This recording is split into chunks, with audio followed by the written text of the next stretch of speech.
When it comes to retirement, questions I often get asked is how much do I need to retire? When will I be able to retire? And will I ever be able to retire? In this video, I'm going to help you find the answer to these questions and other questions that you might have by going through the suggested income for basic, moderate and comfortable retirement, how to work out your expenditure and what you will need in retirement, how much savings or income you would need to match this expenditure, and how to calculate what you need to invest monthly to achieve this. And later on in this video, I will talk through some other factors that might help your retirement planning be less daunting and more achievable than how it first seems. This video is a financial education video and should not be construed to be financial advice. Please fact check anything that anyone says on YouTube, including what I tell you on this channel. Do your own research to make sure that the financial choices that you make suit your own individual circumstances. And please seek the advice of a suitably qualified professional if you're unsure of anything. With the cost of living rising steeply over the last few years, old estimates of what you need in retirement will probably now be outdated. According to the latest research from the Pensions and Lifetime Savings Association, this is how much you, or you as a couple, would need depending on what category you see yourself fitting into. A basic retirement covers all your needs with some left over for fun and social occasions. A moderate retirement provides more financial security and flexibility, including a foreign holiday each year. And a comfortable retirement allows you to be more spontaneous, perhaps going on a foreign holiday and several UK mini breaks a year. But this table is a one-size-fits-all answer and should just be taken as a general guide. In my opinion, to properly plan for retirement, you should try and get as accurate a picture as possible of what your retirement expenditure would be. This is harder to calculate the younger you are and the further away you are from it, as so much could happen and so much could change. And you might not have even considered what age you want to retire at yet. But no matter what age you are, it makes sense to have a starting point for your objectives, and you will need to start doing some work to find out a more accurate answer. This will involve going through your financial outgoings to work out what your monthly expenditure is. Maybe start with all the standing orders and direct debits that you pay each month. Look at your expenditure on food, not just your weekly food shopping, but your visits to restaurants and coffee shops. In doing your sums, maybe overestimate a little bit, just in case you miss something. As pedantic as it might sound, I use an app that records the expenditure transactions as they occur. I also maintain a spreadsheet to keep tabs on my monthly expenditure, down to a small tolerance. If the car or house insurance is due, I normally pay this in one go, but then divide that payment into 12 so I have the monthly factor for my spreadsheet. By being consistent like this, you can start to get an idea of what retirement expenditure will look like. And then you can start to get a financial plan in place or to adjust an existing one if it's no longer accurate. I update this spreadsheet every 3 to 4 months just to take account of rising bills and inflation. People often forget to consider inflation, but if you do, your savings could leave you with less purchasing power in retirement, and with you then having to draw more money than first anticipated to meet higher costs, increasing the risk of you depleting your retirement pot early. When you've worked out your monthly expenditure, multiply it by 12 to get your annual figures. And this will provide you with a rough comparison for those tables that we mentioned earlier. But remember, this table is just a guide, and what your definition of basic, moderate and comfortable is might be different to theirs. Now that we have a base to work on, we should try to calculate how much income would be required to meet those desired outcomes. As we all have individual circumstances, I'm going to base the calculations in the remainder of this video on someone who's retiring at 55, who wants £20,000 income to spend per year, and who is expected to live until 95. It's really important not to underestimate how long you might live, as you don't want to run out of money in retirement. An average life expectancy for a male is 85 and for a female 87. You have a 50-50 chance of outliving those expectations, and 95 would seem a reasonable figure. And I would also provide rough figures for £40,000, £50,000 and £60,000. One way of calculating what would be needed would be to apply the 4% rule and to work back from there. The 4% rule works on the premise that if you withdraw 4% of your total income in the first year and then adjust any further withdrawals by inflation, meaning that you give yourself a pay rise every year, then there is a very high probability of you outliving your money within a 30-year period. The 4% rule was devised in 1994 by William Bengen and assumes a 50-50 stocks and bond mix. Withdrawals are rigid and there are no years when you spend more or less. Your withdrawal amount is based on inflation and not on portfolio performance. It is based on historic returns as a guide with no future return guarantees, and it is based on a 30-year time horizon. If you wanted to cover £20,000 expenditure for the year, then the 4% rule says that you need to have a pot of £500,000. But if you live beyond 85, having retired at 55, there is a chance that you might not outlive your retirement pot. So does this method of calculation actually suit your needs? And is it too crude a method of calculation in any case? Is there a better and more accurate way? Well, I do hope that you're finding the content of this video interesting and useful. If so, then please consider hitting that like button, subscribing to my channel and turn on your notifications so that you'll be aware of when I post new content. Data from wealthyeducation.com in relation to a 60-40 portfolio consisting of 60% stocks and 40% bonds has demonstrated returns of between 7 and 9% over several decades. So using this data and working on an average of 8% to make things simple, this is surely a simple calculation then. If I have a pot of £250,000, 8% of that will give me £20,000 a year. So a pot this size should suffice to give me what I need on an annual basis, surely, right? If only it were that simple. We first need to consider annual fees that will reduce that amount, and this is a great example of why we should keep fees as low as possible here. If your fees are 0.5%, then your annual return is going to be 7.5%, not 8%, meaning that you could only draw £18,750 from your pension pot if you didn't want to eat into your principal £250,000. Secondly, inflation hasn't been accounted for either. Every year the cost of living rises, but your plan assumes that you will continue to withdraw £20,000 going forward, meaning that you'll lose purchasing power.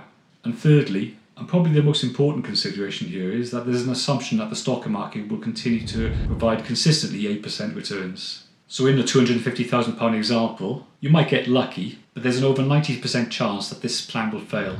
Why? Well, the stock market is volatile, so it's very unlikely you'll get 8% consistently every year, and you could experience a poor sequence of returns. This is where your 60-40 portfolio fails to provide 8% for over more than 1 year.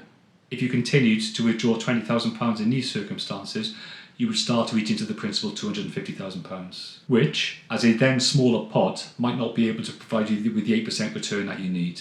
And this scenario is especially possible if that poor sequence of returns happened early in retirement, where your finances may not be able to recover from it, even if you get great returns down the line. So if the 4% rule might be too blunt and expensive at £500,000, and that 8% calculation looks cheap but risky at £250,000, is there another answer that we're missing? Well, before we take a look at this, please just remember that the 8% return on a 60-40 portfolio is from past performance over decades, and there's no guarantee of history repeating itself, and we will use this figure as a guide for illustration purposes only, but it might not be what the market returns going forward. So taking the 8% figure into account, if you wanted a 100% guarantee that you could retire at 55 and have £20,000 until 95 with that 60-40 portfolio, you would need a pot of over £600,000. But please don't panic. There are various factors that might reduce this amount significantly that haven't yet been considered. Let's go through these one by one. So firstly, do we need that 100% guarantee? Would 90% be acceptable? For most people it would. And this would mean that your pot required could reduce to £520,000. If you're willing to adapt and draw less money when market conditions are poor, then we have the start of a plan and 90% might suffice. The second factor to ask yourself is that will you continue to draw £20,000 as you get older? Data suggests that expenditure reduces by up to 25% by the time you get to the age of 75. If we assume this, then your retirement pot might be able to reduce now to around £480,000. But remember that elderly care costs could increase your expenditure in later life, and these should be considered as they are not factored into these calculations. The third factor to consider is whether there is any other income that we have yet to take into account. Well, at the age of 67, the state pension is going to kick in, and will currently provide you with up to £11,502 per year. And you can confirm whether you qualify for the full state pension by checking on the government website. Assuming that you do, this will reduce your pension pot requirements to around £320,000, as your state pension will do the heavy lifting for you for a long part of your retirement. The next consideration is whether your savings and investments are in tax efficient accounts like ISAs and pensions. If you held your money in an ISA, then your pension pot requirement would reduce, but if it was in a private pension, then it might increase a little bit. This is because a personal pension would be subject to tax at your personal income tax rate. But it is far easier to build wealth in a pension, and you might be able to reach your goals earlier. This is because of the tax relief that the government give you when you pay into a pension, and because of some other potential salary sacrifice benefits. And that tax relief and those benefits are enhanced if you're a higher rate taxpayer, making it even easier to grow wealth through a personal pension. A portfolio that includes an ISA and a pension would seemingly be a good option. The next factor to consider is whether you're single or in a couple. If you are in a couple of similar age, then you'll have two state pensions to do the heavy lifting. And this could reduce your required pension pot to around £110,000. Another factor to consider is whether you could work longer. The figures provided so far make an assumption that you will retire at 55 and never work again. However, in reality, people aged 55 often don't want to retire or want to do something part-time. Yes, they might want to retire from what they've been doing for the last 30 or 40 years, but might still want to do something different. The point I'll make here is that the longer you delay drawing the money from your pension pot, the more potential it has to grow, and the less you will likely need to reach your financial goals. Obviously, the trade-off here is time and how precious that is to you as you get older. And if you have a few years to retire in any case, then the minimal pension age becomes 57 from April the 6th, 2028. So the age 55 might not be an option for you. The next factor to consider is what your portfolio proportions are. The calculation so far assumes 60% stocks and 40% bonds. But the historic data suggests that 100% pure stock portfolio could reduce the pension pot requirement further to around £310,000. And a 100% stock portfolio could also increase your chances of your retirement plan succeeding above that 90% we spoke about earlier. The downside to this is the additional investment risk that you'll inherit, with the pain of more volatile market movements and bigger short-term falls. Before deciding on the proportions of your portfolio, you should consider your goals and whether you need to take the additional risk of an 80% or 100% stock portfolio. You should also consider the stress of the additional price volatility that a 100% stock portfolio would cause you, and how you would react if you experienced big market falls. If you know or believe that you would sell out in those circumstances, which is the last thing you should probably do, then maybe you should take a less volatile path with more bonds included. And remember that fees and inflation need to be factored into everything that we discussed here today. The last thing to discuss in this video is how to calculate the monthly amount that you would need to reach your goals. Obviously we're all different and this video can't provide individual viewers with their own calculations. So I've left a link to the Candid Money calculator, which is free to use and it's in the description box below. Here you can input your goal amount and what you want to invest every month.